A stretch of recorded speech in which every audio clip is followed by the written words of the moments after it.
2017년 6월 29일 한양대학교 유행복.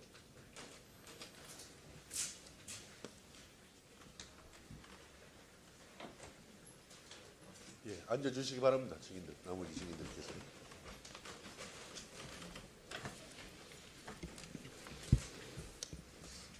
오래 기다리셨고, 예.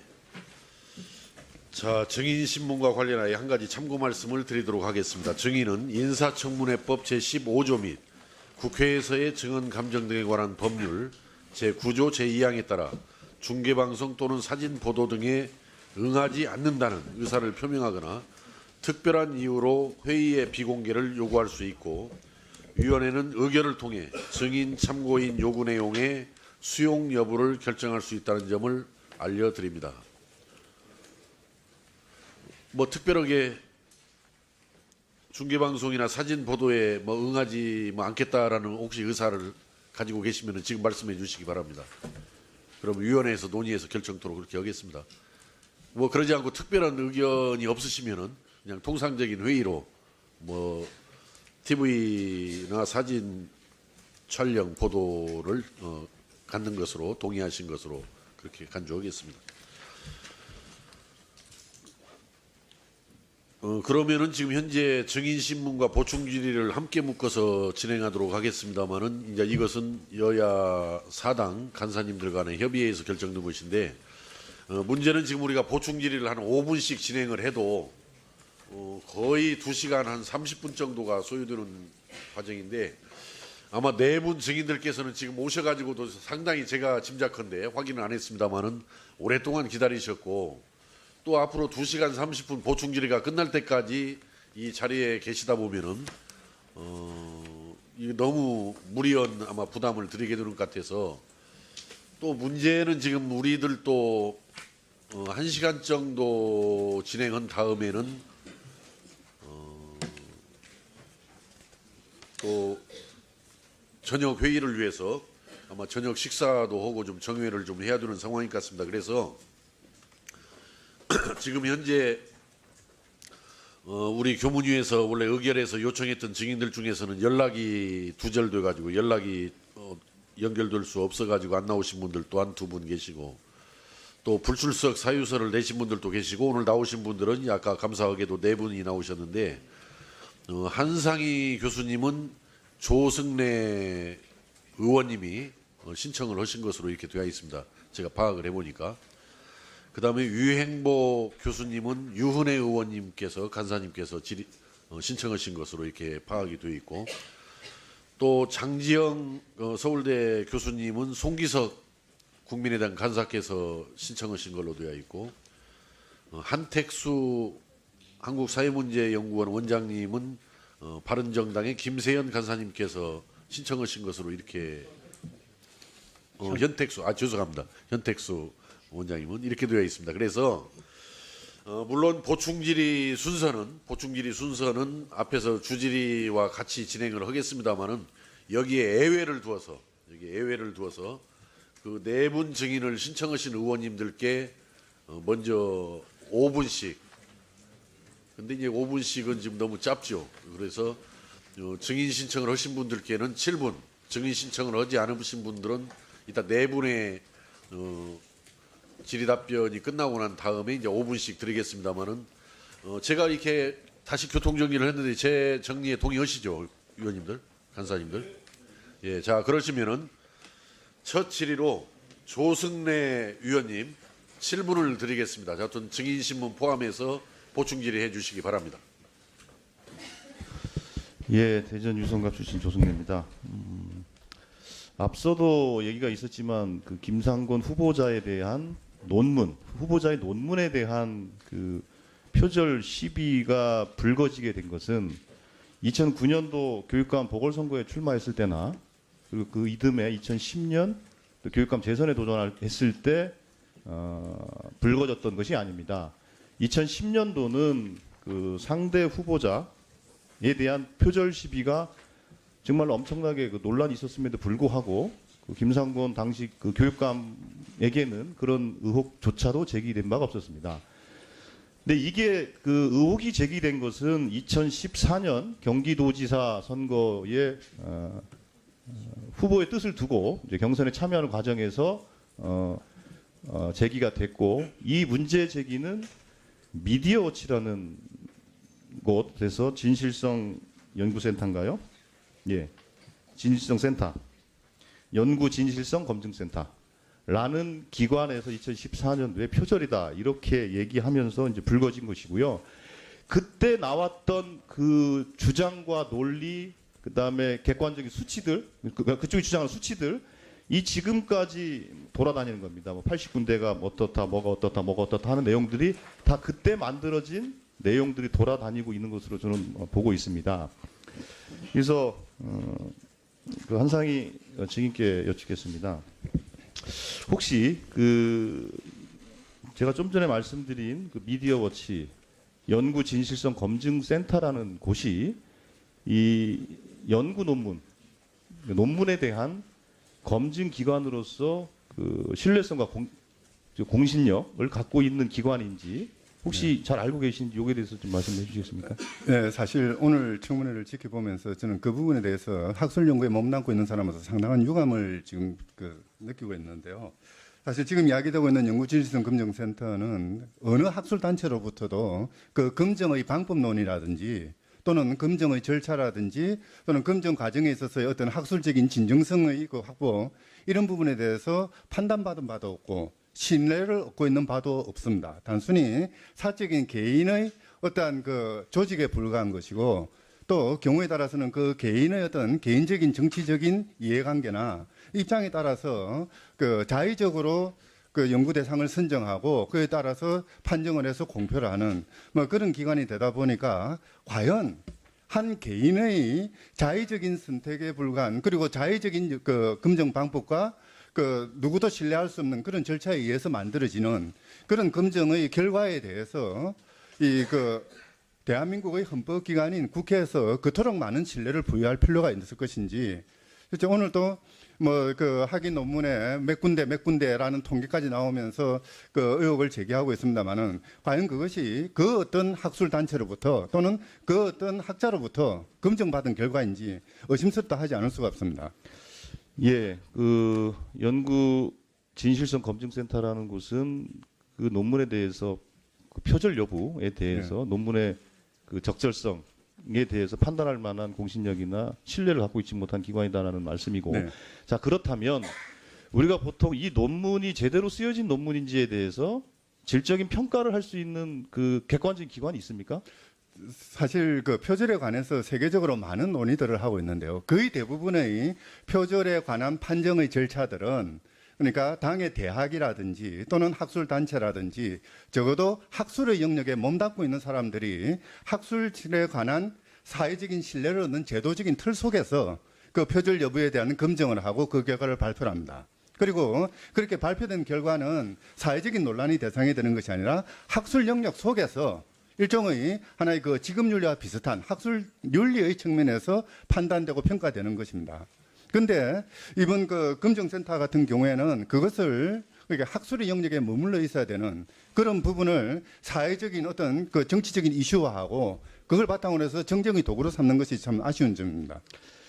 예, 그런 점에서 오늘 이제 증인으로 신청이 됐지만 뭐 출석하지 않았던 김병준 전 부총리가 불출석 사유서를 제출하면서 냈던 그 얘기가 저는 좀 인상이 깊습니다. 이렇게 얘기를 합니다.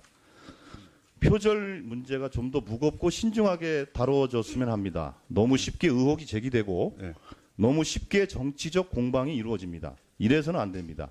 창작을 하는 분들과 학자에게는 거의 죽음과 같은 일입니다. 그만큼 신중하게 전문적 판단을 바탕으로 다루어져야 합니다. 자, 이런 측면에서 지금 연구 이름도 참 어려워요. 진실성 검증센터의 그 분석과 서울대 위원회의 분석이 있습니다. 자, 그러면 이 서로 상반되는 분석 결과를 우리가 놓고서 그럼 어떤 결과를 우리가 신뢰해야 될 것인가? 당연히 서울대 결과를 신뢰해야 되죠. 물론 서울대에서 학위를 줬기 때문에 자기 식구 뭐 감싸기를 하는 거다 이렇게 얘기하지만 그거는 우리나라 최고의 대학인 서울대학교를 저는 폄하하는 거라 생각하고 있습니다. 혹시 서울대의 진실성위원회의 그 판단 결과에 알고 계십니까? 네. 예, 그 내용에 대해서 어떻게 생각하십니까? 사실 조금 전에 의원님께서도 말씀하셨습니다만은 제가 정말 그 학자로서 좀 자괴감에 빠져 있는 부분이기도 한데요. 그러니까 한 개인이 지적한 그것도 아무런 공신력이 없는 그 자의적인 기준에 의해서 지적한 그런 부분에 대해서는 수없이 많은 신뢰를 보내면서 적어도 우리나라의 어떤 학술 제도의 가장 정점에 있는 서울대학교 연구진실성위원회의 판정 결과에 대해서는 너무나 쉽게 부정하는 오늘의 이 회의의 모습을 보면서 과연 우리의 학술 제도라는 게 무슨 의미가 있는가? 이 학자로서 왜 존재하고 있어야 되는가 하는 그런 회의감을 느낄 정도였습니다. 어떻게 보면은 한 개인은 얼마든지 의혹을 제기할 수 있고 또 거기에 대해서 이의를 제기할 수도 있습니다. 그러나 이런 것들을 제대로 아우르고 공적으로 판단을 하고 그에 대해서 사회적인 평가의 중심을 만들어줘야 되는 것은 그러니까 그 학술의 가장 큰 책임을 가지고 있는 당의 대학이라든지 학술 단체여야 되거든요. 바로 그래서 그 서울대학교 연구진실성위원회가 나름의 절차를 통해서 아주 그 심사숙고를 통해서 결정을 내렸다고 한다면은 적어도 건전한 사회라고 한다면은 그 연구진실성위원회의 판정에 대해서 1차적인 신뢰를 보내고 그 판정에 그것을 부정해야 될 결정적인 증거가 나오지 않는 한 그 판정에 따라야 되는 것이 이게 민주사회의 기본적인 모습이라고 생각합니다. 예, 서울대 연구진실성위원회의 판단을 존중한다는 말씀이고 저도 그거에 동의합니다. 그렇기 때문에 김상곤 후보자의 논문에 대해서는 서울대의 결과를 존중하는 방향으로 정리가 진행합니다. 자, 다음에는 유행복 한양대 교수님을 증인 신청하신 유은혜 의원님. 질문 드렸어요. 유은혜 의원님. 예, 증언신문 등 포함해서 보충 질의해 주시기 바랍니다. 예. 드렸어요. 질문 드렸어요. 너무 막 거기에 몰두하셔가지고 지금 깜막한 모양인데 질문을 분명히 드렸습니다. 이건. 예. 유은혜 의원님. 예. 예, 오랜 시간 기다려주시고 이렇게 증인으로 출석해 주셔서 고맙습니다. 연구진실성 검증센터 이야기가 기왕에 나와서 장지영 교수님께 좀 여쭤보겠습니다. 연구진실성 검증센터를 제가 보니까요. 여기서 검증 발표한 논문이 58건, 58건이었는데 이 중에 이른바 개혁 성향 인사의 논문을 검증한 것이 46건, 그러니까 한 80% 가까이가 그렇게 편향이 돼 있었고요. 그리고 앞서 논문 표절 등의 문제로 낙마한 김명수 교육부 장관 후보자의 논문에는 문제가 없다 이렇게 주장을 한 센터였더라고요. 그래서 굉장히 이게 어떤 편향적인 그리고 자의적인 필요성에 의해서 이렇게 논문을 표적 검증하고 그것을 악용하는 것이 아닌가 이런 의심을 지울 수가 없는데요. 우리 그 장지영 교수님께서는 이 검증센터에서 서울대 연구진실성위원회의 검증 결과가 엉터리다, 허술하다 이렇게 밝혔는데 이거에 대해서 혹시 알고 계시는지 어떻게 생각하시는지 답변을 부탁드립니다. 잘 모르고 있습니다. 모르십니까? 예. 이 그리고, 연구 예. 그쪽에서 행하는 그 검증 시스템에 대해서 잘 모르고 네. 어떤 검증을 했는지도 자세히 알지 못하고 있습니다. 그런데 여기서는 서울대 연구진실성위원회에 대해서 그 검증 결과가 엉터리다, 허술하다 이렇게 입장을 발표한 바 있거든요. 그래서 이 부분과 관련해서는 지금 모르신다는 말씀이신가요? 그러면 앞서 우리 그 답변해 주셨던 우리 한상희 교수님 답변처럼 지금 이 논문 표절과 관련해서 그 신뢰성 있게 그 어떤 기관에서 이런 것들을 검증할 수 있다고 판단하십니까? 그리고 서울대 박사학위의 논문의 경우에는 서울대 연구진실성위원회에서 그 논문 표절과 관련해서 검증하게 되어 있는데 그 부분과 관련해서 좀 말씀해 주시죠.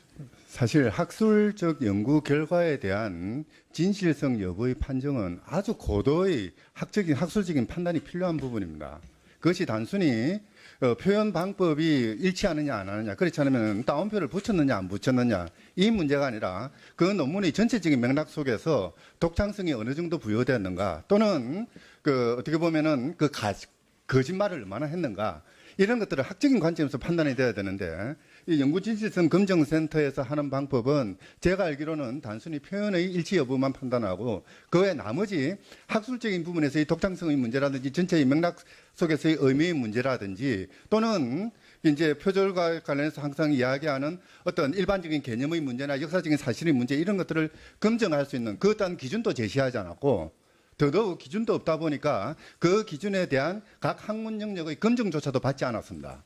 그러다 보니까 거의 대부분 자의적인 그때그때 편의에 따라서 판단이 되는 그런 잘못된 현상을 야기하고 있는 것이죠. 예, 그런 공신력을 담보할 수 없는 기관에 의해서 검증되었다는 네. 내용을 지금 이렇게 여러 의원님들이 거기에 의견을 근거로 해서 문제를 지적하시는 것이 타당성이 없어 보인다는 이제 그런 말씀이신데, 네. 유행복 교수님께 그러면 이어서 이 논문의 중복 게재나 자기 표절과 관련해서는 학계에서는 어떤 입장이신가요? 중복 게재, 네. 네, 중복 게재 문제는 역사적으로 상당히 분명한 일입니다. 2007년에 연구윤리 지침이 만들어지고, 그래서 이제 그때부터 각 학회에서 나름대로 연구윤리를 만들고 연구윤리위원회를 구성해서 운영을 했는데요. 그때부터 그 중복게재 관한 그 문제들이 각 학회의 연구윤리에 들어가기 시작했습니다. 내용으로요. 그리고 2008년에 발표된 서울대학교 연구윤리 지침에도 그 내용은 들어가 있습니다. 근데 왜 그랬는가 하면 대학 교수들이 발표한 논문은 그 유통 구조가 굉장히 폐쇄적입니다. 그래서 요거를 이제 교수들은 상당히 그 문제로 삼고 있는데요. 학술지의 논문을 실으면 이게 많은 사람들한테 그것이 소개되거나 읽혀질 기회가 없다, 이제 이런 생각을 한 것이죠. 그리고 더구나 이제 학위 논문 같은 경우에는 본인이 그것을 학회에서 발표한다든가 하는 기회를 갖지 않으면 알릴 기회가 없습니다. 근데 저희들은 보다 더 공평한 경쟁을 할 수 있는 학문 시장을 만들기 위해서 그 박사학위를 받고 이런 분들은 저희들이 지금도 가장 정체 있는 부분들을 한번 발표해봐라 해가지고, 제가 소속되어 있는 학회 같은 경우는 매년 봄에 신진 박사들을 모신 학회를 합니다. 근데 2007년 이전에는 무슨 일이 있었냐면, 이게 심지어는 이제 그러면 너가 쓴 논문 중에서 가장 그 세상에 내놓을 만한 것들을 하나 해서 한번 학술지에 발표를 해봐라, 이런 현상이 있었고, 그런 일들이 굉장히 많았었는데, 예. 교수님, 제가 그때는 시간이 제한돼 있기 때문에요. 시간이 지금 거의 다 그러면 가고 있어서 그때는 중복계절을 생각을 안 하고, 중복계절을 생각을 안 하고, 그런 일들이 많이 벌어졌죠. 그래서 이제 정종섭 의원님 같은 경우는 2009년에 많이 중복돼서 발표할수록 좋다는 그 글을 발표하셨는데요. 저희들이 이제 대학 교수 채용을 할 때 이렇게 논문이 들어오면 그 사람의 박사 논문과 박사를 딴 이후에 학술지에 발표된 논문들을 비교를 해가지고 제목이 비슷하나 이런 대조를 했습니다. 그래서 제목이 같거나 내용이 같으면 이것들은 빼고, 그러고서 나머지만을 연구업적으로 산정을 했지, 이게 부도덕하다든가 문제가 있다든가 하는 게 그 이전에는 사실 그런 인식이 없었습니다. 예. 길게 답변을 해주셔서 제가 질의 시간이 후보자께 앞서 제가 안보관 관련해서 본 질의에 질의를 못했기 때문에 후보자께 질의를 드리겠습니다. 여러 우려 중에 하나가 이제 이념 편향적인 거 아니냐, 안보관에 문제가 있는 게 아니냐, 이런 우려들을 제기를 해주셨는데, 후보자께서는 자본주의 시장경제 체제를 부정하십니까? 그렇지 않습니다. 예. 우리 헌법에 명시되어 있는, 그리고 헌법 정신이나 각 헌법 조문을 준수하실 거죠? 예, 당연히 그렇습니다. 네. 예.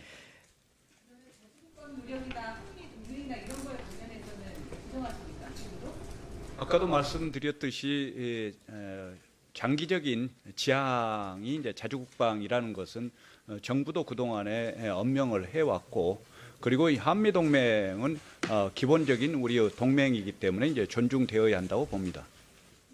교육의 정치적 중립성을 지키실 겁니까? 예, 교육감 할 때 여러분들도 이제 다 보셨겠습니다만 이제 저로서는 정치적인 중립성, 교육의 자주성, 전문성을 예. 지키고자 최선을 다했습니다. 자, 유은 의원님 이따가 뭐 추가 질의 또 몇 차례 더 드릴 테니까 이따가 충분히 하시기 바랍니다. 자, 다음에는 서울대 장지영 교수님을 그 증인 신청하신 송기석 간사님 증인 신문 겸 보충 질의해 주시기 바랍니다. 장 교수님 오늘 출석해 주셔서 감사합니다. 그 우리 교육부총리 후보자 김상곤 후보자의 그 박사학위 논문 사회적 기업의 자주관리적 노사관계 모형에 관한 연구 서울대 진실성위원회에서 예비조사할 때 그때 참여하셨습니까? 예비조사는 제가 그 전문가가 아니기 때문에 예비조사에는 참여 안 했습니다. 참여하지 않았고 다만 이제 결과 알려줄 때 거기 들어있던데요. 그러니까 진실성위원장으로서 결과를 알릴 때 서명을 하게 되는 것이고 예. 예비조사는 전문가들을 중심으로 위원회를 꾸려서 네. 이제 하게 됩니다. 예. 그러니까 위원장 지휘에서 이제 결과만 보내줬다는 뜻이죠. 자, PPT 화면 좀 잠깐 봐주시죠. 2015년 11월 3일 교육부에서 발표한 연구 윤리 확보를 위한 지침에 보면 이렇게 돼 있습니다. 이것은 교육부 훈령입니다. 그 다음 면 봐보시죠. 여기 보면 표절에 대해서 정의를 해놨습니다. 개정을 했는데요. 보입니까? 네. 교수님 보입니까? 예, 보입니다. 예. 다음 과목과 같이 일반적 지식이 아닌 쭉 이렇게 하고 A시로 가번 타인의 연구 내용 전부 또는 일부를 출처를 표시하지 않고 그대로 활용하는 경우 이게 연구윤리 지침상 표절이다 이렇게 정의를 해놓은 겁니다. 자 다음 화면 봐보시죠. 서울대학교 연구윤리 지침에 보면 이렇게 11조에는 연구 부정행위가 있습니다. 그리고 12조에 다음은 연구 부적절 행위가 있습니다. 그 서울대 이 연구윤리 지침에는 표절에 대해서 따로 정의하거나 규정하고 있지 않습니다. 다시 말씀드리면 연구 부정행위나 연구 부적절 행위 저렇게 나눠놨고 따로 표절을 안 했다 이 말은 결국 연구 부정행위나 연구 부적절 행위 둘 다 교육부 여기 연구윤리 지침에 따른 표절에 포함된다는 의미 아닙니까? 어떻게 보십니까? 지금 그 서울대 진실성위원회 규정에 의하면 표절이라는 단어는 사용하지 않고 있습니다. 단지 타인의 연구 성과를 사용했다 이런 개념으로 지금 설명을 하고 있고 그래서 그거를 지금 저기에 지금 보여주시는 그 표절이라는 것과 연결시키는 데는 제가 판단하기에는 좀 무리가 있고 지금 이 건에 대해서는 타인의 연구 성과를 이제 사용한 거에 연구윤리 위반의 부적절 행위가 있었다. 그러나 정도는 경미하다. 이게 이제 진실성위원회의 판단입니다. 그러면 그 교육부 훈령에 따른 표절에는 거기에 해당되지 않는다는 뜻인가요? 거기까지 포함될 수도 있다는 뜻인가요? 부적절 행위가. 근데 이 표절이라는 단어의 정의가 상당히 광범위하기 때문에 좀 전에 교육부 훈령의 표절 의미 보셨지 않습니까? 그걸 기준으로 말씀해 보십시오. 아니 지금 제가 지금 예. 서울대 진실성위원회 위원장 입장으로 나와 있기 때문에 예. 지금 결정문에 있는 그 결정문이라는 게 지금 마지막 그 통지문 아니겠습니까? 그러니까 그거 이외에 다른 얘기를 드리기는 상당히 어렵습니다.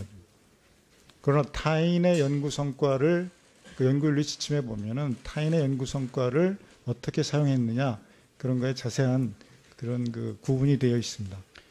서울대 진실성위원회에서 석사 논문에 대해서 이렇게 연구 부정행위인지 부적절 행위인지 이렇게 심사한 적이 있습니까? 없습니다. 없습니까? 2006년 2006년 이전에 석사 논문 한번 검증했던 거로 자료가 제출돼 있는데요. 그러니까 장관 후보자에 대한 것이 아니고 예, 다른 분이라도. 물론 교원인 경우에 할 수 있고 또 공익상 중대하다고 판단할 때는 할 수 있습니다. 그게 조국 현 민정수석의 논문 아닙니까? 그렇게 알고 있습니다. 자, 진실성위원회 규정 3조 3항을 보면 공익상 중대한 영향을 미치거나 연구 진실성 확보를 위하여 중요한 사안이라고 위원회가 인정하면 조사를 개시할 수 이렇게 돼 있죠. 맞습니다. 그러면 이제 다시 우리 김상곤 후보자의 석사 논문이 다시 표절 여부에 대해서 다시 논란의 중심에 서 있습니다. 서울대 진실성위원회에서 김상곤 후보자의 석사 논문에 대해서 심사할 수 있습니까? 이 규정이야만 할 수 있는 거죠. 심사할 수 있습니다. 예, 할 예정입니까? 근데 지금 그 국회에 자료가 지금 제출된 걸로 알고 있는데 약 2주 전에 그 진실성위원회가 열렸었는데 그 진실성위원회가 열리기 전에 제보가 있어갖고 일단 제보를 접수했다는 의미는 이제 예비 조사를 준비하고 있다는 겁니다. 그러니까 예비 조사위가 지금 구성되어 있지는 않고 예비 조사를 준비하고 있다. 그러니까 공식적으로 조사할 의향이 있습니다. 예. 아까 다시 PPT하면 그 교육부 연구윤리 확보를 위한 지침 훈령 한번 올려주시죠. 그 훈령 내용에 의하면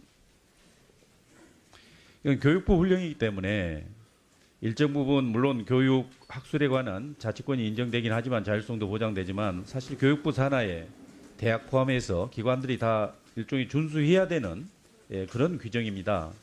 그래서 지금 그 연구 부정행위 관련돼서 여기서 이제 구체화 이렇게 했지 않습니까? 제가 보기에는 서울대 윤리 규정이 좀 그 구체적으로 어떤 게 표절이다.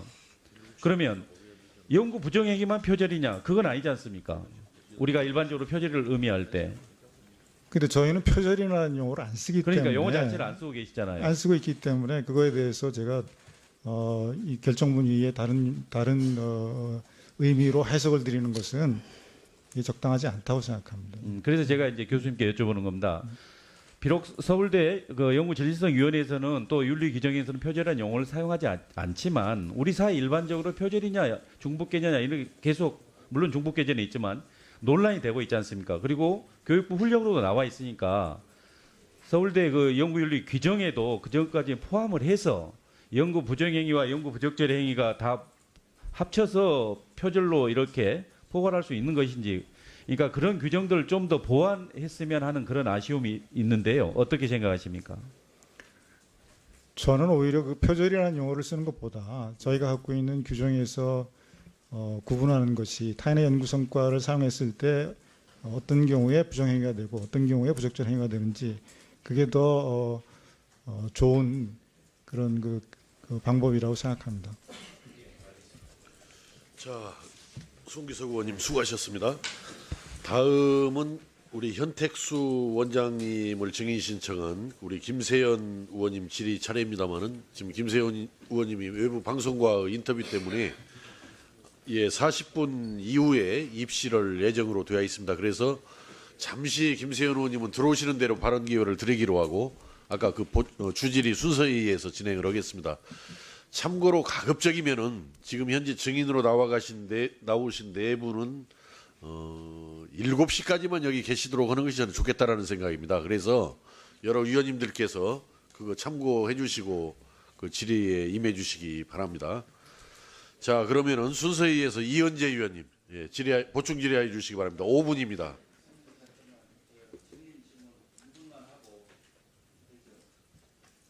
자, 우선 이현재 의원님 질의하세요. 이현재 의원님. 아니 저 증인신문. 증인신문만 할 수도 있고 보충 질의를 하실 수도 있고 하는 거니까 지금부터 자 이은재 의원님 질의해 주시기 바랍니다. 네, 강남평의 5분입니다. 5분. 네, 강남평의 이은재 의원입니다.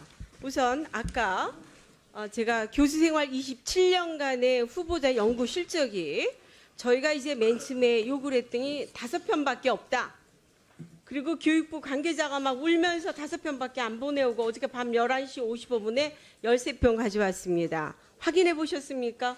후보자?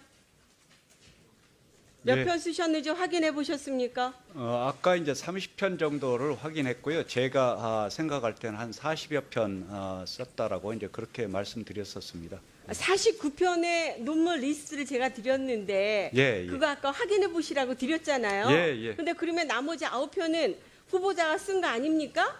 아니 제가 쓴 건데 지금 가지고 있지 않아서 찾지 못해서 이제 그동안에 그랬습니다. 아니 그렇다 그러면 지금 전혀 이해가 되지 않습니다.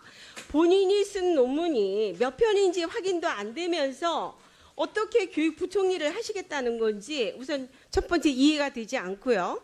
그다음에 두 번째 중복기재에 관련해서도 역시 아까 제가 논문을 드렸죠. 예. 두 논문의 차이가 무엇이었습니까?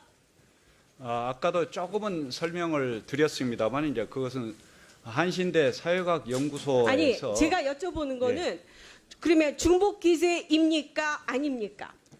중복은 중복인데 이제 부당한 중복 계제는 그러시면 아니란 중복 말이에요. 계제죠.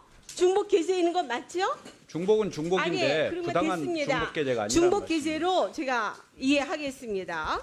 네, 그다음 지금 이제 그 많은 의원들께서 이 서울대 연구 진실성위원회 결정 부분에 대해서 말씀들이 뭐 이게 맞다 아니다 이렇게 말씀이 계셨는데 우선 제가 한번 이거를 그 여기 이제 오신 그 증인들도 많이 계시고 그러는데 제가 이제 아까도 본 것처럼 제가 박사학위 논문에 이 파워포인트 한번 보여주세요. 파워포인트에 그 김기원 씨가 쓴 논문 서적을 박사학위 논문에 110페이지, 김기원 110페이지에서 112페이지까지의 박사학위 논문은 59페이지에서부터 61페이지까지 주나 아무것도 없이 그대로 갖다 뺏겼습니다. 이거 표절입니까? 아닙니까? 표절이에요? 아니에요? 말씀해 보세요. 그건 역사적인 사실과 관련해서 이루어진 아니, 것이었어요. 제가 여쭤본 게 표절입니까? 아닙니까? 그럼 남의 거 그대로 뺏긴 겁니까? 표절이 아닙니다. 그건. 그럼 뭡니까? 그렇게 자꾸만 위증하시면 안 됩니다. 이거 그렇죠. 그다음에 이것도 남의 거 그대로 갖다 뺏겼습니다. 또 하나 실례를 하나 보여드리겠습니다. 이번에는 그 가이토 스스무라는 일본 사람이 쓴 책을 박사학위 논문 5, 6면에 그대로 갖다 넣었는데 여기는 중간에다가 그 줄을 하나 달았습니다. 근데 앞 패러그래프하고 마지막 패러그래프를 보면 이거는 그대로 남의 거 이분 거를 갖다 뺏겼습니다. 이게 표절 아니고 뭡니까? 그 지금 답변을 계속 아니다. 지금 저는 교수 생활 30년 한 사람입니다. 교수 생활 30년 하고 우리 여기 한상희 증인도 나오셨지만 우리가 학교에서 허구한 날 박사 논문 지도하고 석사 논문 지도하면서 학생들에게 뭘 합니까? 이거 절대로 표절하지 마라. 그 다음에 지도교수가 우리가 다 찾아낼 수 있습니까? 본인의 양심에 맡깁니다. 그런데 우리 교육부총리께서 이거 가지고 어떻게 대학 교수들을 지도하고 지금 대학교 다니는 학생들에게 이거 얘기하실 수 있습니까? 더구나 지금 국민들이 보고 있습니다. 국민들이 보고 있는데 국민들이 이거 판단해서 보면 이거는 분명히 남의 거 뺏긴 건데 아니면 표절인데 이렇게 생각을 하고 있는데 우선 후보자만이 아니다. 그렇게 말씀하시면 어떻게 되는 겁니까? 후보자만 지금 국민들한테서 심판받고 있습니다. 그래서 후보자가 자꾸만 아니다, 기다 이렇게 얘기하실 게 아니라 잘못됐습니다. 어쩌다 보니까 그렇게 남의 거를 뺏기게 됐습니다. 이렇게 답변을 해주셔요. 왜 자꾸만 그렇게 아니다 그렇게 말씀하십니까? 어떻습니까? 이거 뺏긴 거 맞죠? 서울대 연구진실성위원회 판단을 서울대 존중합니다. 연구진실성위원회 거는요. 제가 지금 아까 말씀드리 계셨는데 거기서 뭐라 그랬느냐면 연구 부적절 행위라고 했고 이거는 정확한 출처 표시 또는 인용 표시가 없이 타인의 문장을 사용했다는 점에서 연구 부적정 행위라고 했습니다. 그것은 표절하고 똑같은 표현입니다. 무슨 말씀하시는 겁니까? 거기 선행 문단에서 출처 표시가 되어 있다라고 그것도 되어 있습니다. 예. 아까 제가 보여드렸죠? 아까 한글을 한자로 고친 거 그대로 뺏긴 거죠? 그 다음에 지금 이거 한번 보세요. 김기원 씨가 쓴 책자에서 박사학위 논문에 그대로 갖다 쓰셨습니다. 가장 대표적인 사례예요. 여기 참고문헌 아무것도 없습니다.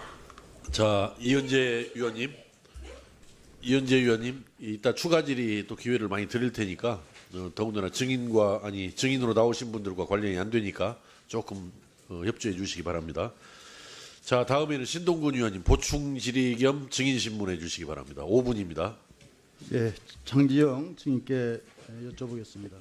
그 서울대 윤리 지침에는 부정한 행위와 부적절한 행위로 나눠져 있죠, 그죠? 그리고 교육부 지침에는 부정행위만 이렇게 있습니다. 그래서 이게 과연 부적절한 행위가 교육부 지침의 부정행위와 같은 건지, 다시 말해 표절과 같은 건지, 그 부분에 대해서 어떻게 생각하십니까?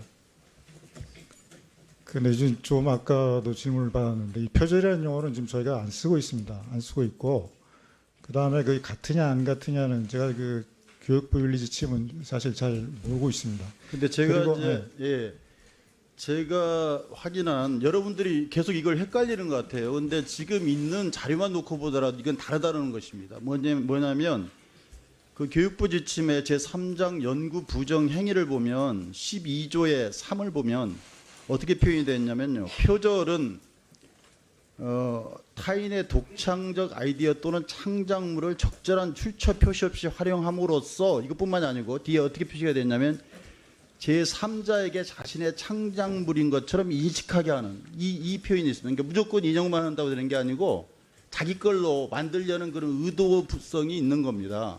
근데 거기에 비해서 어떻게 표현이 되어 있냐면 서울대 윤리지침을 보면 부적절한 행위 제12조 2를 보면 그 인용 표시 없이 사용하는 행위로서 제11조 3호에 해당하지 않는 행위. 그러니까 11조 3호가 뭐냐면 고의성이 있어서 자기 것으로 도용하는 행위에 대한 것을 표시하고 있거든요. 그러니까 이 부적절한 행위에서 고의성이 없는 그런 인용 출처가 없는 부분은 교육부 윤리지침에 의해서 표절이 아니라는 것이죠.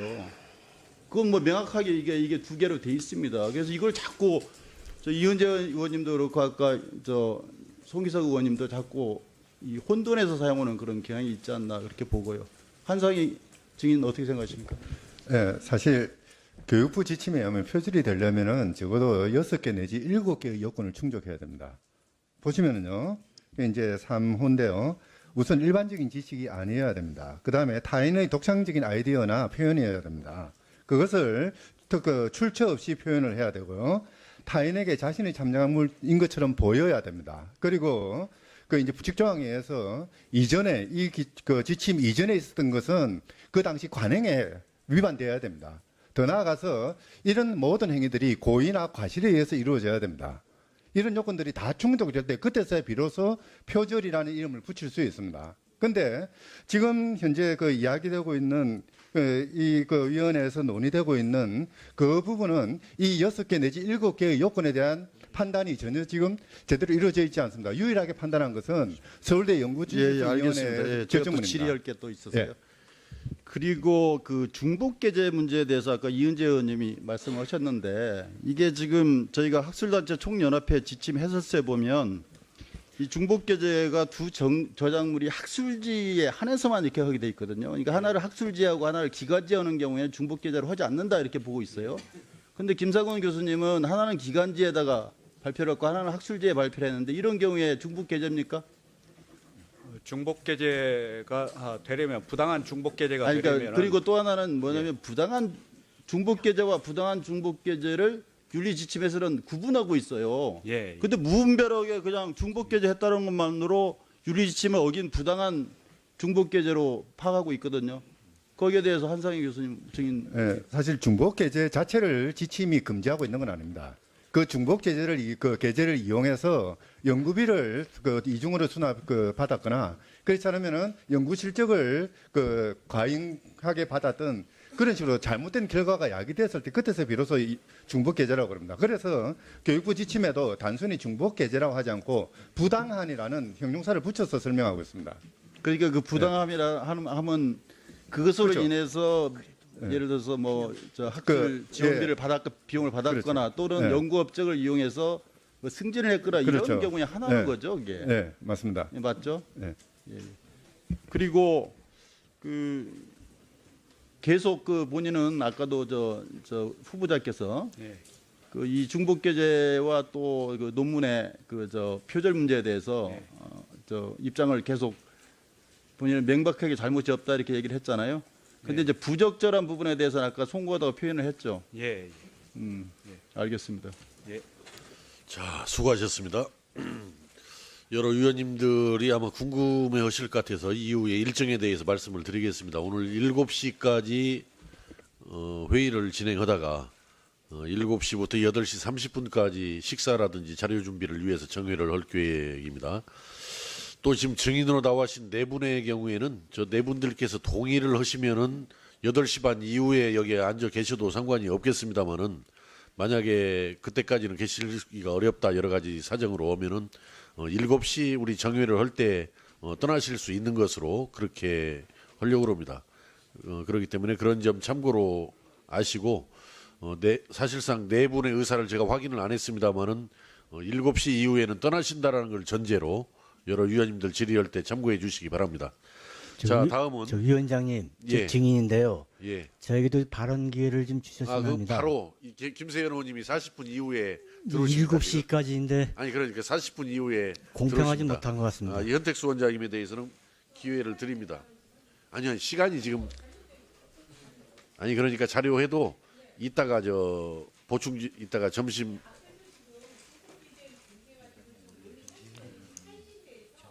아는데 그래도 다른 사람이 좀 기회를 주셔야 되나?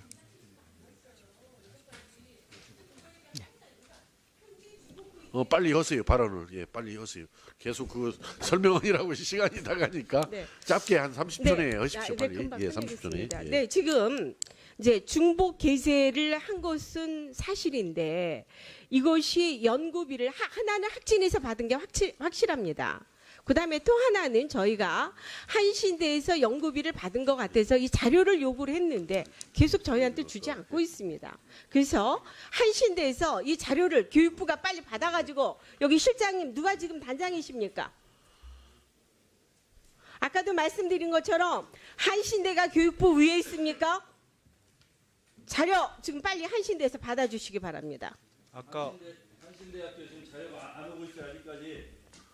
이거 자료 계속 이렇게 안 오면 우리 계속 청문회 할 수 없습니다. 부실장 이거 언제까지 갖고 올 거예요? 아시대 거. 왜 답변을 못해요? 여당 의원님들한테 다 드린 거 아닙니까? 자, 빨리 그 정도 의사진행 발언하시고요. 빨리 그 관계 저와 우리 그 이은재 의원님한테 빨리 답변해 주시기 바라고 자료 챙겨보시고요. 자, 다음에는 이종배 의원님 질의해 주시기 바랍니다. 5분입니다. 네. 장지영 증인 신문도 뭐 증인께, 겸허시도 됩니다. 예. 여쭙겠습니다. 네. 네. 한번 저걸 보시죠. 먼저 다른 분들도 같이 한번 보세요. 석사학위 논문입니다. 우리 후보자의 석사학위 논문. 네. 띄워주시죠. 네. 여기 이제 이시다하고 오아시 두 분이 같이 이렇게 공저로 쓰신 거죠. 그 전체 이 저 목차하고 이 요약본 이런 거 빼놓고선 전부 다 119페이지인데 그 중에서 29페이지가 이분 거, 이 책을 그대로 인용을 했습니다. 한 부분이 모두 다 그대로 번역한 겁니다. 번역해서 한자도 뭐 그러나면 그러나도 들어가 있고 다 그렇습니다. 한번 쭉 넘겨보시죠. 요게 이제 앞에 거 키워보시죠. 앞에 거 키워보세요. 여기 이제 중간에 따라서 해가지고 여기 없다까지 두 줄 중간에 있는 거 거기가 각주가 있습니다. 각주. 그 앞에 거도 각주가 앞에 거도 없고 뒤에 거도 계속 없는 겁니다. 이걸 각주를 넣으셨다라는 거거든요. 그리고 그 밑에 보면요. 그 밑에 키워줘 보세요. 거기 마르크스주의부터 된다까지 이렇게 꺽쇠가 하나 있어요. 그래 인용은 다른 페이지에는 없습니다. 요거 딱 하나뿐이에요. 다른 거는 의미가 없는 겁니다. 다른 거는. 네. 쭉 남겨 보세요. 쭉 남겨 보시죠. 예. 이게 이분이 다 그렇게 하신 거거든요. 이렇게 조금 각주 한 두세 줄 해가지고 각주하면 그 앞에 거만 인정을 하는 거 아니겠어요? 뒤에 거는 다 뒤에 것도 그대로 뺏겼으면 각주를 다 달아야죠. 그리고 뺏겼으면 다 인용표를 해야죠. 그렇죠? 시간이 없어가지고 이건 다른 분 거고요. 또 넘겨보세요. 이건 다른 분 거. 그대로 하신 거죠. 중간에 보면 예. 또 넘겨 보세요. 계속. 이건 이제 그 앞에. 여기 저 국내 논문 김강두 선생님 거 논문 좀 한번 올려 보실래요? 예. 이거는 각주도 없어요. 위아래 각주도 아무것도 없는데 표도 그대로 놓고 이 내용도 그대로 넣었어요.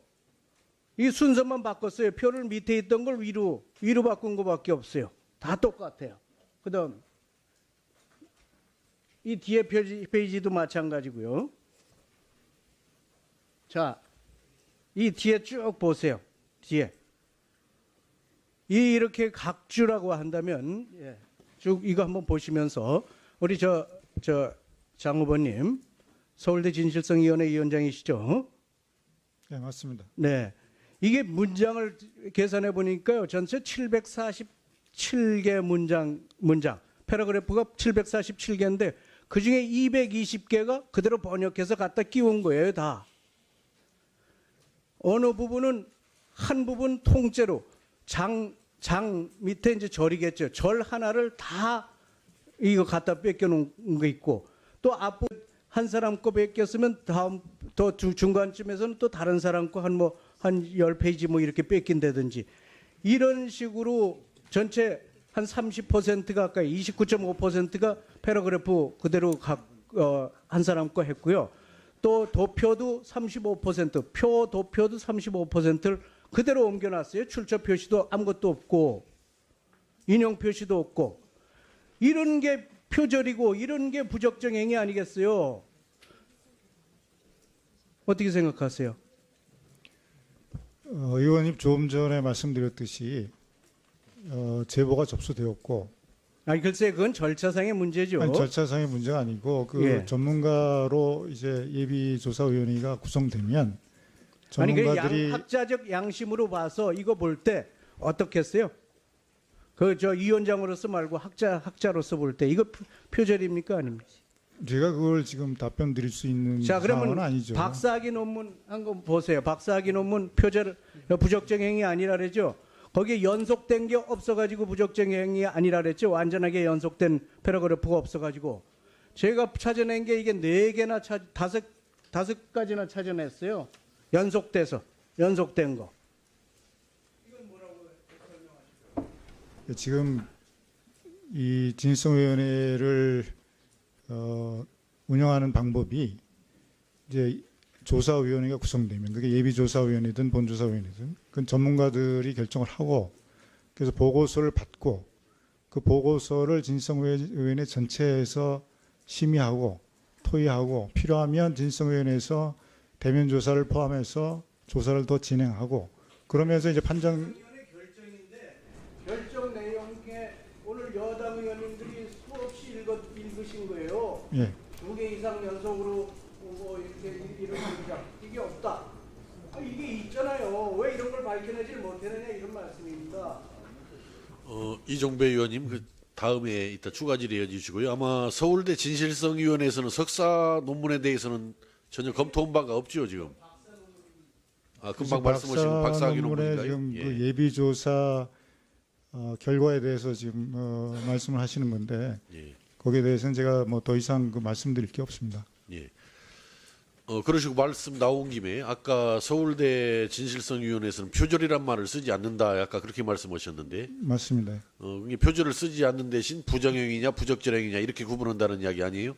아니, 부정행위 부적절 행위를 그 얘기하기 이전에 표절도 뭐 부정행위든 부적절 행위든 둘 중에 하나가 들어가겠죠. 그런데 이제 그 이전에 타인의 연구 성과를 이용했느냐 안 했느냐라는 그런 개념으로 저희가 판단을 한다는 거죠. 표절이라는 용어를 쓰지 않기로 한 이유는 뭡니까? 그래도 우리 일반 국민들이 알아듣기에는 표절이 더 알아듣기 쉬운데 표절이냐 아니냐 이렇게.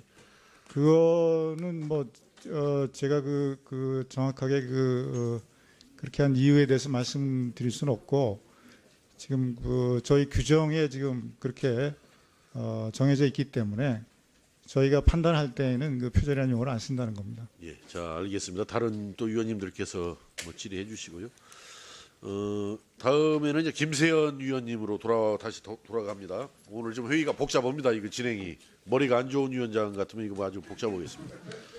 저 한국사회문제연구원 현택수 원장님을 증인 신청하신 김세연 의원님은 7분을 드립니다. 7분. 예, 7분 질문해 주시기 바랍니다.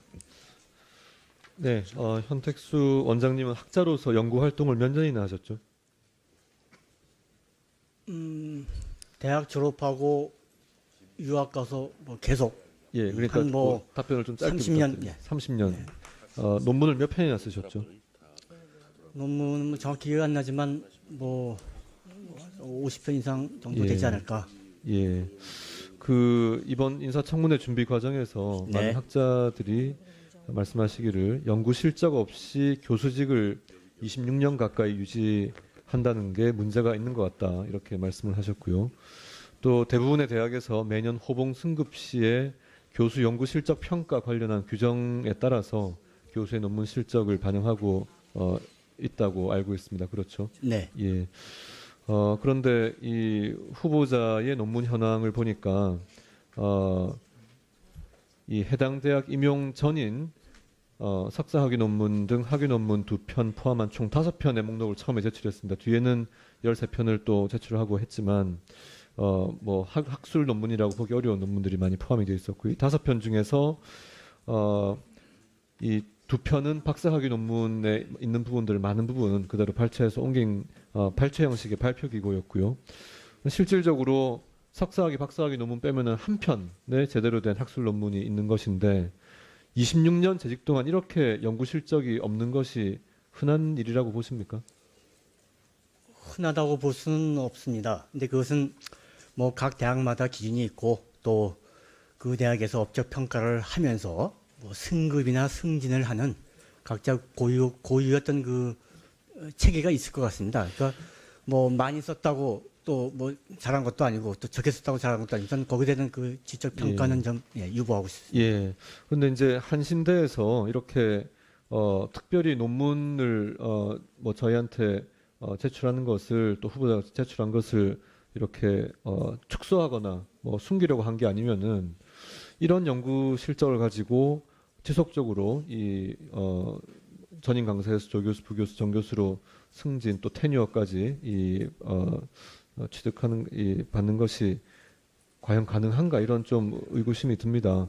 연구 실적이 이렇게 미미한 경우에 그 직을 유지하는 방법이 또 승진을 거듭하는 방법이 어떤 방법들이 있습니까? 여러 가지 방법이 있습니다.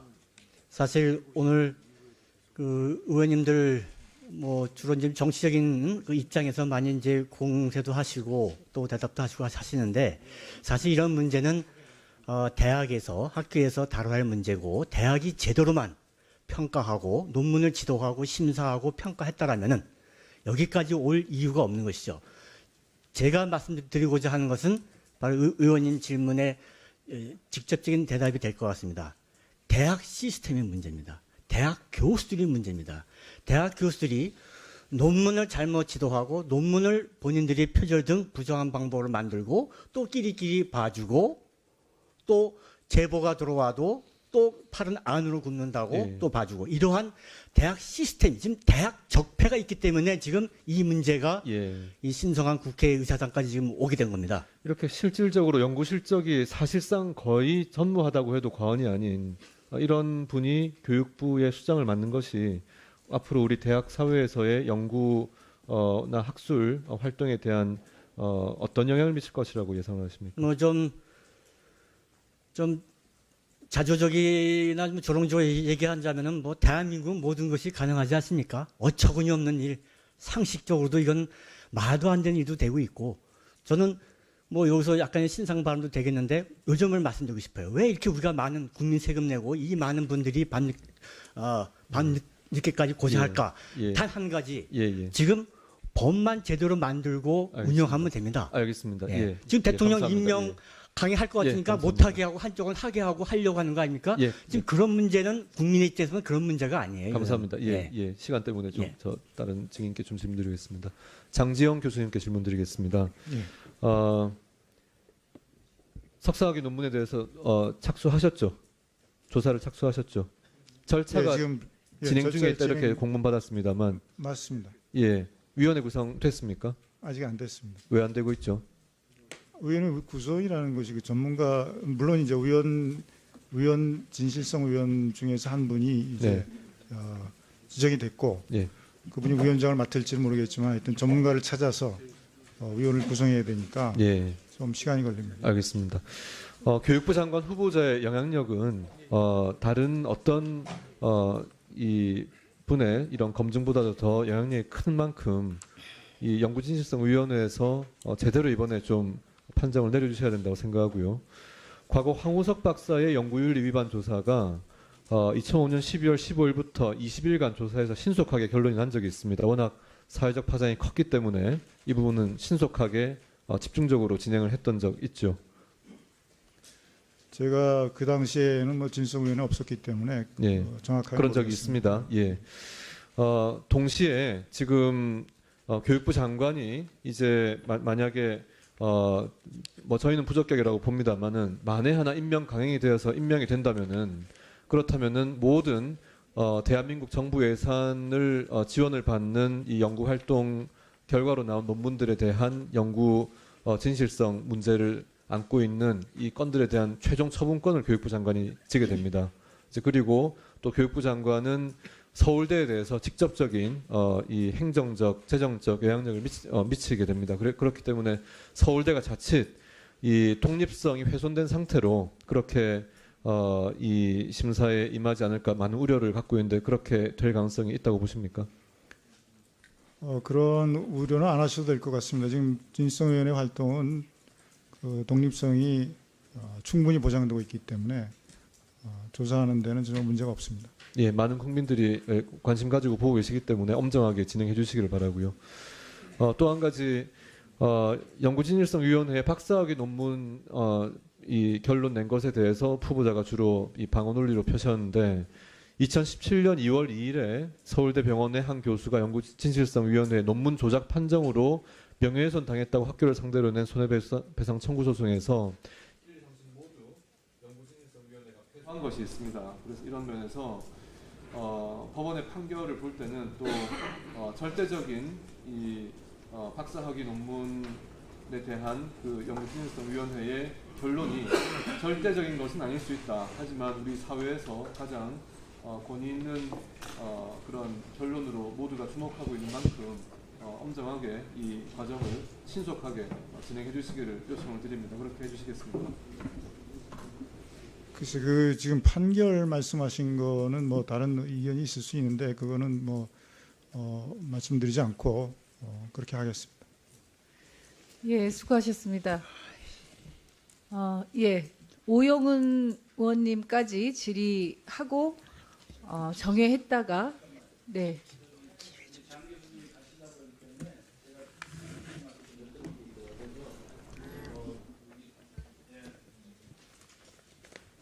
(2분만요) 그럼 오영훈 의원님 먼저 하시고 이장우 의원님 2분만 하시고 예.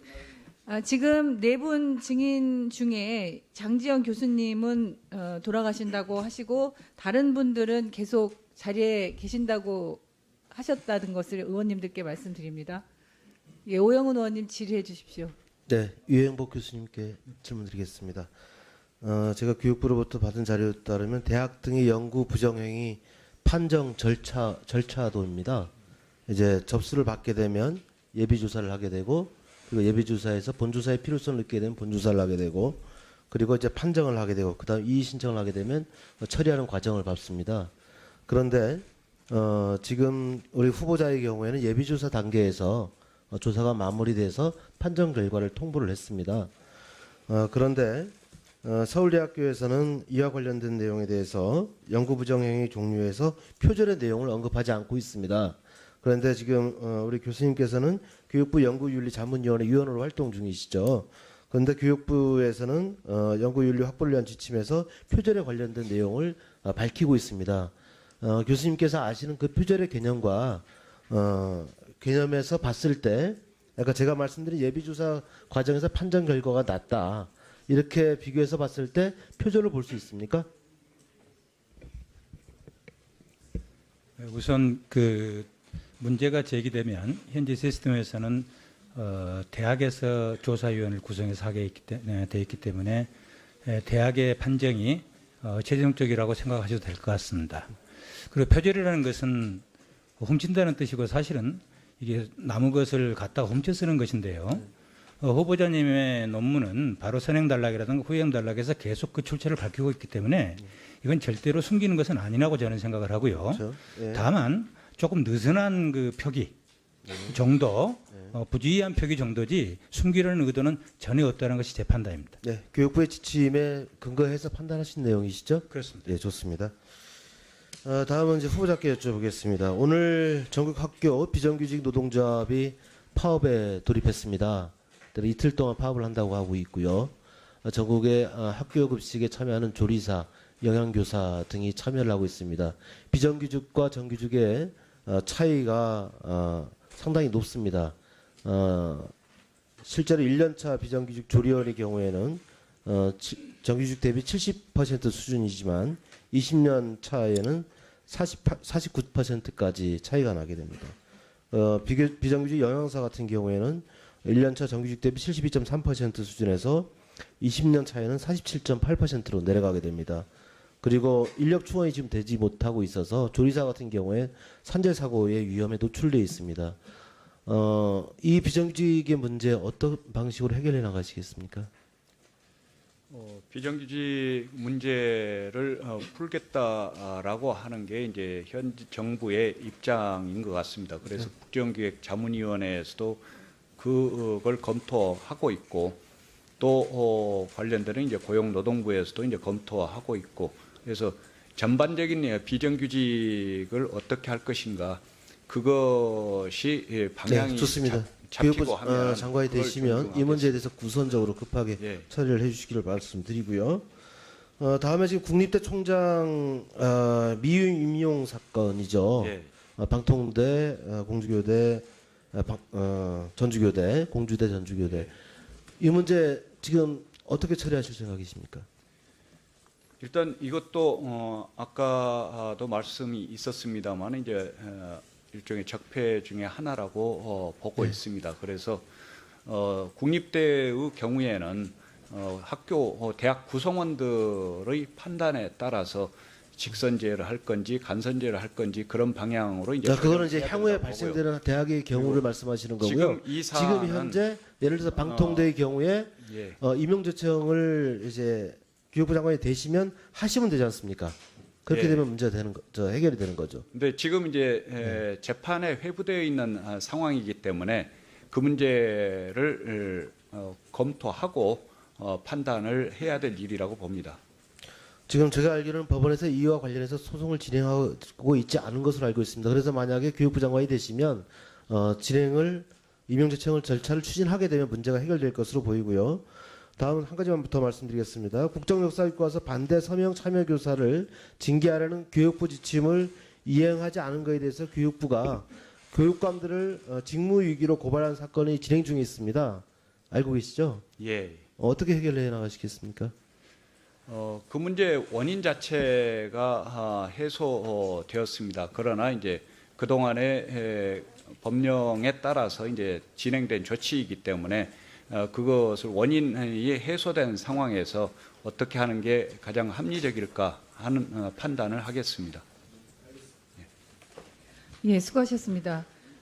그 장정숙 의원님께서 양해해 주시면 우리 이장우 의원님이 먼저 질의하시고 8시 반에 속개했을 때 장정숙 의원님부터 시작하시는 걸로 그렇게 양해해 주시겠습니까? 그러면 이장우 의원님 질의해 주십시오. 우리 장지영 교수님, 네.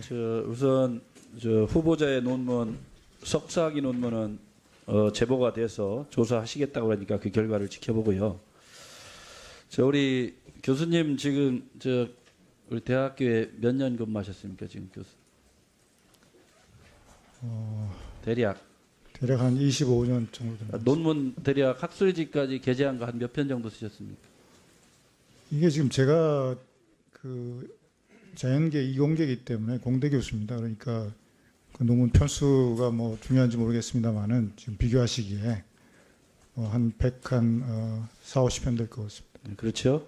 그 140, 50편 지금 저 파일에 다 저장하고 있죠? 갖고 계시죠? 뭐 개인적으로는 다 갖고 있습니다. 그렇죠. 근데 30편인지 40편인지 49편을 썼는지도 잘 모르는 학자가 어떻게 생각하세요? 글쎄 이게 지금 제가 진실성 의원의 위원장으로 나와갖고 답변할 것은 아닌 것 같습니다. 그래서요. 저 우리 진실성 위원회에 후보자의 논문, 석박사 논문, 뭐 박사 논문 하셨으니까 학술지에 게재된 논문 한 40여 편 이상이 될 텐데 전체 다를 저희가 표절을 했는지, 표절을 뭐 안 해도 연구 부정행위니 연구 부적절 행위니를 조사한다고 하시니까, 그리고 중복 게재를 했는지, 또 자기 논문을 표절했는지, 이런 거에서 조사해 주실 의향이 있습니까? 없습니까? 저희가 조사를 하는 거는 제보가 있어야 되고, 제보를 하면 하실 수 있습니까? 아니 그 당시에 그러니까 그 당시 말고요. 앞으로. 아니 그러니까 지금 그 서울대에서 그것이 생산이 됐다면, 출판이 됐다면은 서울대에서 당연히 해야 되고, 그렇지 않다면 그 서울대에서 할 일이 아니죠.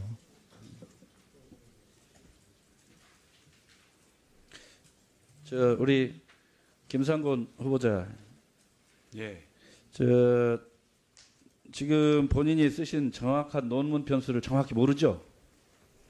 예, 아까 40여 편 되는 걸로. 40여 편이요? 예. 그 집에 보관 안 합니까? 아니면 예, 그동안 교수를 떠난 지 한 10년 가까이 되기 때문에 그걸 다 보관. 그러면 이 49편 만약에 객관적인데 검증을 해서 표절이 있다든가 중복 게재가 있다든가 자기 논문 표절이 하나라도 발견되면 저 후보 사퇴하겠습니까? 그것은 제가 지금 가정으로 해서 그 말씀은 아니 드리는 돼 게 있다면 적절하지 그동안 않을 것 없다 같습니다. 그러니까. 예, 적절하지 않을 것 같습니다. 저 왜 적절하지 않습니까? 저 자기 논문 표절도 없고 중복 게재도 없고 지금 논문 표절 없다고 그동안. 저는 이렇게 봐요. 우리 후보자가 학문 윤리적으로 논문과 관련해서 양심의 가책을 받을 전혀 없습니까? 국민들 앞에 말씀을 정확히 대답을 해보세요. 예, 아까도 몇 차례 말씀드렸습니다만 이제 중복- 학자적인 양심에 중복 기재도 하나도 없습니까?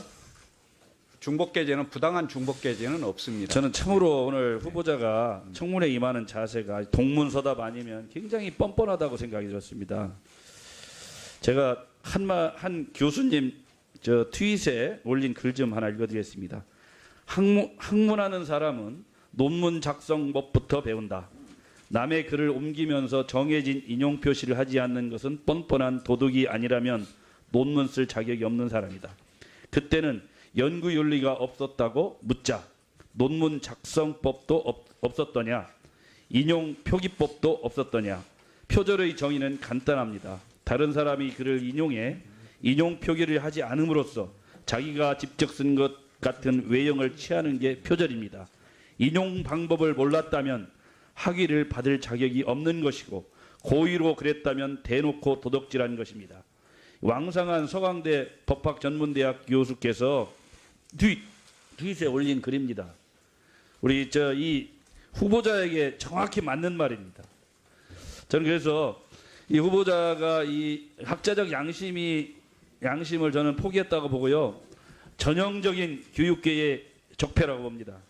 그래서 교육계 수장하기에는 아주 부적절하고 교육개혁, 교육혁신을 하기 위해는 영이 서지 않을 것 같습니다. 그래서 저는 문재인 대통령이 미국에서 귀국하시기 전에 스스로 용단을 내려서 사퇴하는 것이 맞고, 그렇지 않으면 문재인 정부에 큰 부담이 되어 문재인 정부의 국민의 불신이 높아질 것 같습니다. 저는 다시 한번 사퇴를 촉구합니다.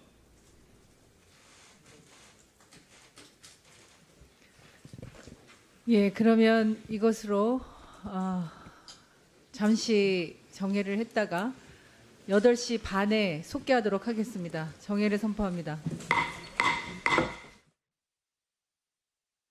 대로 연구윤리를 만들고 연구윤리위원회를 구성해서 운영을 했는데요. 그때부터 그 중복게재 관한 그 문제들이 각 학회의 연구윤리에 들어가기 시작했습니다. 내용으로요.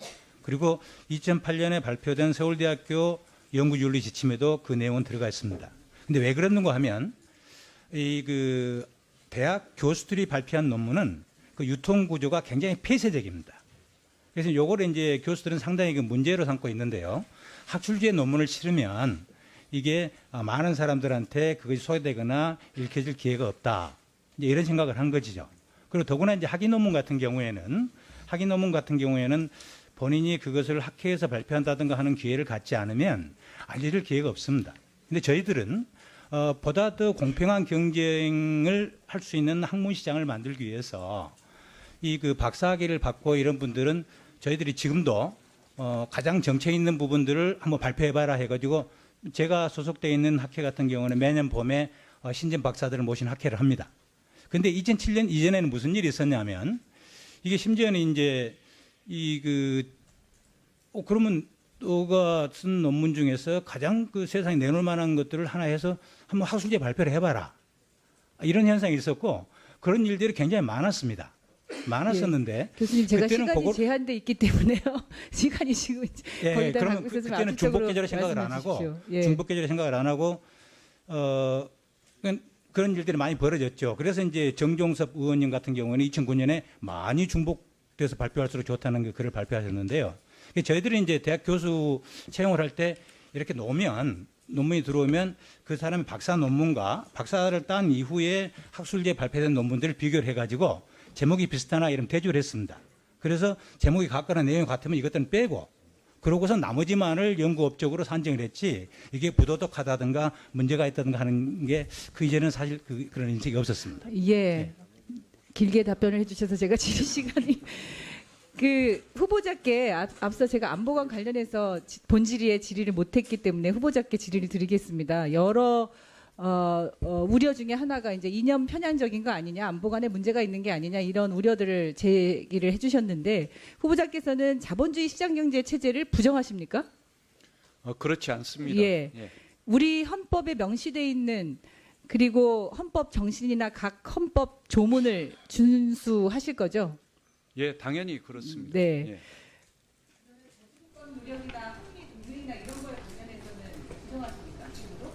아까도 말씀드렸듯이 장기적인 지향이 이제 자주국방이라는 것은 정부도 그동안에 엄명을 해왔고 그리고 이 한미 동맹은 기본적인 우리의 동맹이기 때문에 이제 존중되어야 한다고 봅니다.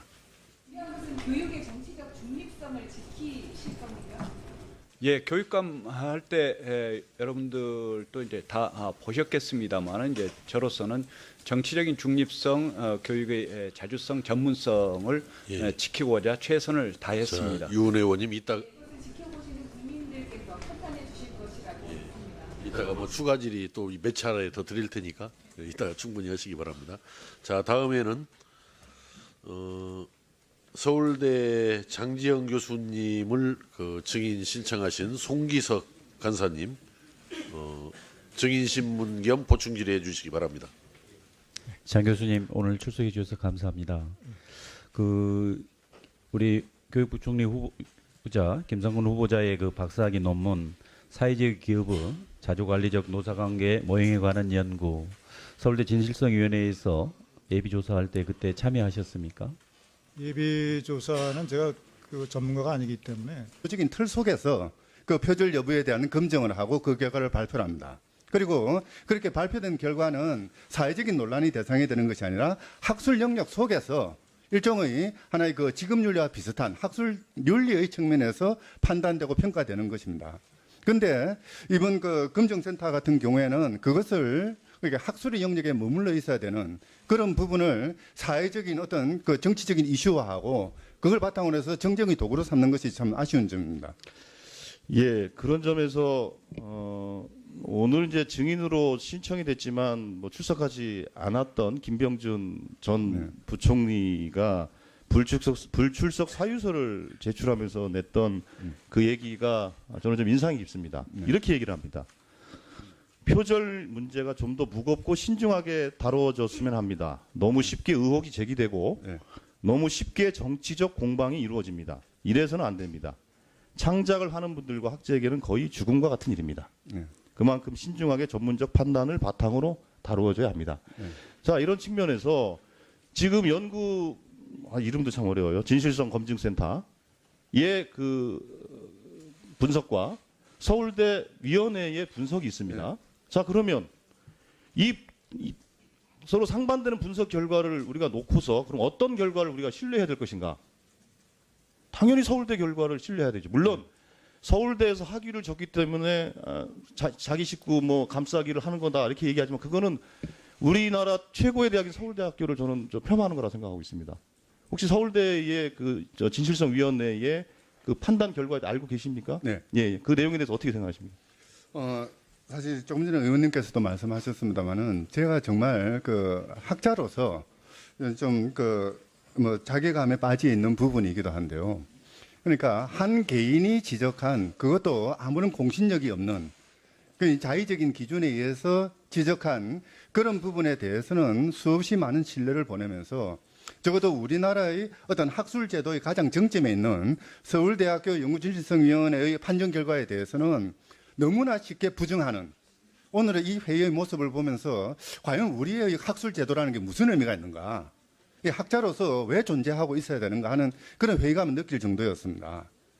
어떻게 보면은 한 개인은 얼마든지 의혹을 제기할 수 있고 또 거기에 대해서 이의를 제기할 수도 있습니다. 그러나 이런 것들을 제대로 아우르고 공적으로 판단을 하고 그에 대해서 사회적인 평가의 중심을 만들어줘야 되는 것은 그러니까 그 학술의 가장 큰 책임을 가지고 있는 당의 대학이라든지 학술단체여야 되거든요.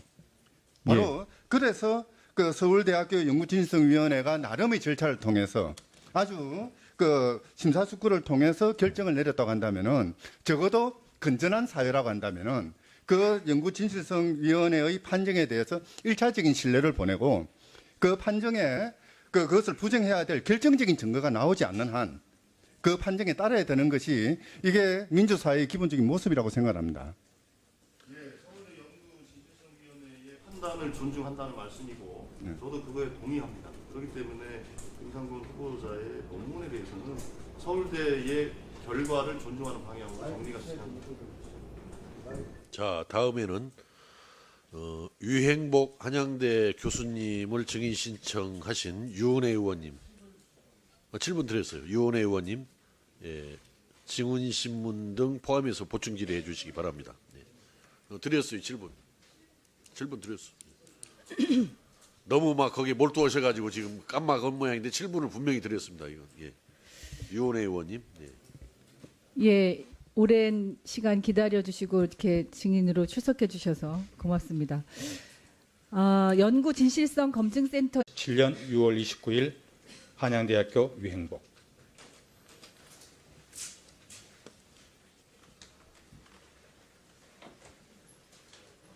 앉아주시기 바랍니다. 증인들, 나머지 증인들께서.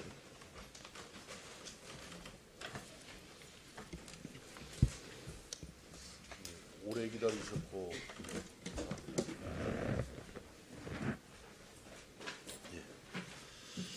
자, 증인신문과 관련하여 한 가지 참고 말씀을 드리도록 하겠습니다. 증인은 인사청문회법 제15조 및 국회에서의 증언 감정 등에 관한 법률 제9조 제2항에 따라 중계방송 또는 사진 보도 등에 응하지 않는다는 의사를 표명하거나 특별한 이유로 회의의 비공개를 요구할 수 있고 위원회는 의결을 통해 증인 참고인 요구 내용의 수용 여부를 결정할 수 있다는 점을 알려드립니다.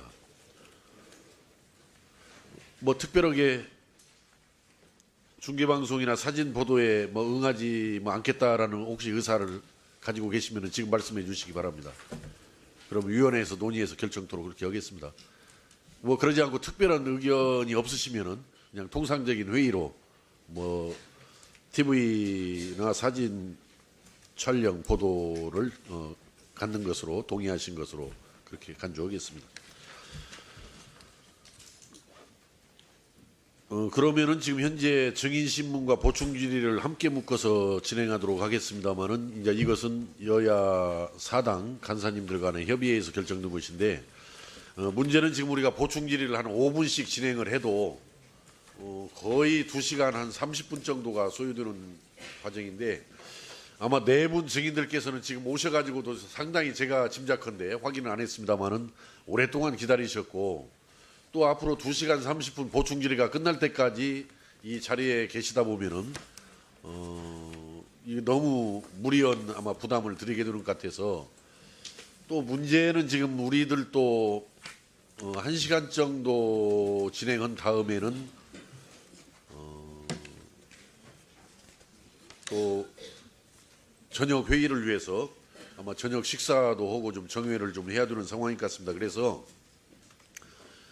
지금 현재 우리 교문위에서 원래 의결해서 요청했던 증인들 중에서는 연락이 두절돼 가지고 연락이 연결될 수 없어 가지고 안 나오신 분들 또한 2분 계시고 또 불출석 사유서를 내신 분들도 계시고 오늘 나오신 분들은 아까 감사하게도 4분이 나오셨는데 한상희 교수님은 조승래 의원님이 신청을 하신 것으로 이렇게 되어 있습니다. 제가 파악을 해보니까.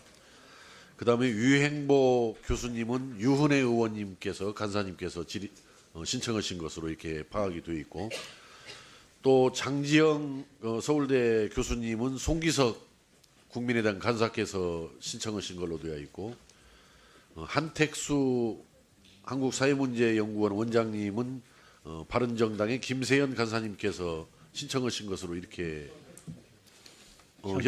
죄송합니다. 현택수 원장님은 이렇게 되어 있습니다. 그래서 물론 보충질의 순서는 앞에서 주질의와 같이 진행을 하겠습니다만은 여기에 예외를 두어서 그 4분 증인을 신청하신 의원님들께 먼저 5분씩 근데 이제 5분씩은 지금 너무 짧죠. 그래서 증인 신청을 하신 분들께는 7분, 증인 신청을 하지 않으신 분들은 이따 4분의 질의 답변이 끝나고 난 다음에 이제 5분씩 드리겠습니다만은 제가 이렇게 다시 교통 정리를 했는데 제 정리에 동의하시죠, 위원님들, 간사님들? 예, 자 그러시면은 첫 질의로 이야기가 기왕에 나와서 장지영 교수님께 좀 여쭤보겠습니다. 연구 진실성 검증센터를 제가 보니까요. 여기서 검증 발표한 논문이 58건, 58건이었는데 이 중에 이른바 개혁 성향 인사의 논문을 검증한 것이 46건, 그러니까 한 80% 가까이가 그렇게 편향이 돼 있었고요. 그리고 앞서 논문 표절 등의 문제로 낙마한 김명수 교육부 장관 후보자의 논문에는 문제가 없다 이렇게 주장을 한 센터였더라고요. 그래서 굉장히 이게 어떤 편향적인 그리고 자의적인 필요성에 의해서 이렇게 논문을 표적 검증하고 그것을 악용하는 것이 아닌가 이런 의심을 지울 수가 없는데요. 우리 그 장지영 교수님께서는 이 검증센터에서 서울대 연구진실성위원회의 검증 결과가 엉터리다, 허술하다 이렇게 밝혔는데 이거에 대해서 혹시 알고 계시는지 어떻게 생각하시는지 답변을 부탁드립니다. 잘 모르고 있습니다. 모르십니까? 예. 이 연구 그쪽에서 행하는 그 검증 시스템에 대해서 잘 모르고 어떤 검증을 했는지도 자세히 알지 못하고 있습니다. 그런데 여기서는 서울대 연구진실성위원회에 대해서 그 검증 결과가 엉터리다, 허술하다 이렇게 입장을 발표한 바 있거든요. 그래서 이 부분과 관련해서는 지금 모르신다는 말씀이신가요? 그러면 앞서 우리 그 답변해 주셨던 우리 한상희 교수님 답변처럼 지금 이 논문 표절과 관련해서 그 신뢰성 있게 그 어떤 기관에서 이런 것들을 검증할 수 있다고 판단하십니까? 그리고 서울대 박사학위의 논문의 경우에는 서울대 연구진실성위원회에서 그 논문 표절과 관련해서 검증하게 되어 있는데 그 부분과 관련해서 좀 말씀해 주시죠. 사실 학술적 연구 결과에 대한 진실성 여부의 판정은 아주 고도의 학술적인 판단이 필요한 부분입니다. 그것이 단순히 표현 방법이 일치하느냐 안 하느냐, 그렇지 않으면 따옴표를 붙였느냐 안 붙였느냐 이 문제가 아니라 그 논문의 전체적인 맥락 속에서 독창성이 어느 정도 부여되었는가 또는 그 어떻게 보면은 그 거짓말을 얼마나 했는가, 이런 것들을 학적인 관점에서 판단이 돼야 되는데 이 연구진실성 검증센터에서 하는 방법은 제가 알기로는 단순히 표현의 일치 여부만 판단하고 그 외 나머지 학술적인 부분에서의 독창성의 문제라든지 전체의 맥락 속에서의 의미의 문제라든지 또는 이제 표절과 관련해서 항상 이야기하는 어떤 일반적인 개념의 문제나 역사적인 사실의 문제 이런 것들을 검증할 수 있는 그 어떤 기준도 제시하지 않았고 더더욱 기준도 없다 보니까 그 기준에 대한 각 학문 영역의 검증조차도 받지 않았습니다. 그러다 보니까 거의 대부분 자의적인 그때그때 편의에 따라서 판단이 되는 그런 잘못된 그 현상을 야기하고 있는 것이죠. 예, 그런 공신력을 담보할 수 없는 기관에 의해서 검증되었다는 이 내용을 지금 이렇게 여러 의원님들이 거기에 의견을 근거로 해서 문제를 지적하시는 것이 타당성이 없어 보인다는 이제 그런 말씀이신데 유행복 교수님께 그러면 이어서 이 논문의 중복 게재나 자기 표절과 관련해서는 학계에서는 어떤 입장이신가요? 중복 게재 네, 중복 게재 문제는 역사적으로 상당히 분명한 일입니다.